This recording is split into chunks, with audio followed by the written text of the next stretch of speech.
Greetings and salutations, it's I, Dark Chaotic Swan here, bringing you back another episode of RWS Series Customs Volume 2. I am sorry for missing both Thursdays recently, mostly due to exhaustion from working hard, but as an apology, today will be a double review, and next week there will be a second double review. I've got something in the works, trust me. I definitely am not winging it right now. Anyway, today we'll be looking at two more Farquhar branch engines. One of them is a full-time Farquhar branch engine, while the other one is part-time. And as such, we shall start with the full-timer and give seniority a chance to shine. Here is Toby. He needs no real introduction, but I will do it anyway. He is a Great Eastern Railway C53 class, built by Holden for the Wisbech and Upwell Tramway, the line which inspired Toby's old line. Basically, story's the same, except it happens a little bit earlier, so he can be on Sodor for something I've got cooking up in the works.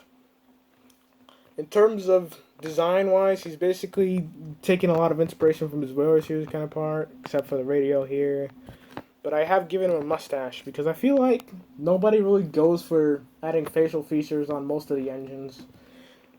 Like, I think it can work in certain cases. As long as you do it a certain type of way, it'll work. And so I've done it with Toby, and it certainly does shine.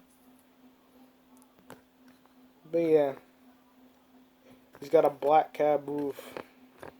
That's all I can really say. I'm kind of smoked. But anyway, poof.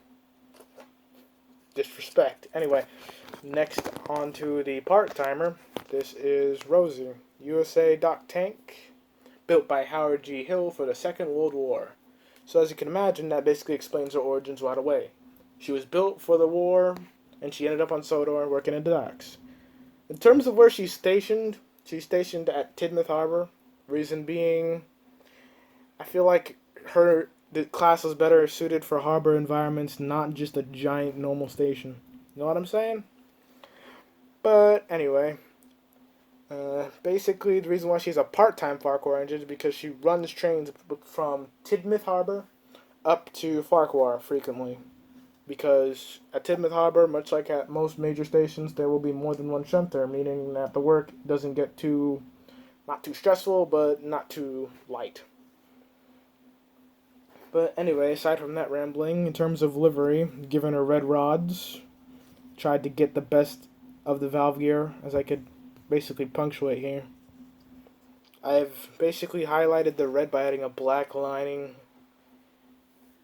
and her number, rather than being in yellow, is now in black, as I ran out of room and I figured, hey, let's try and change it up. But I've tried to capture as much features from the real engine as I could, such as the cab. She is an extended bunker variant. This would likely happen after war service. But yeah, that's about it. Now let's put these two side by side so we can get a clear view of how crazy the size difference is. Because yeah, it's a biggin', as can be noted by the overhang. But hey, for a hand-built model on a micro scale, it ain't the worst thing.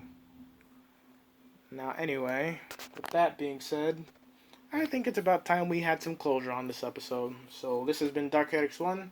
Again, apologies for the delay, and next review will be a double review, and hopefully on time. So, without further ado, I shall see you next time.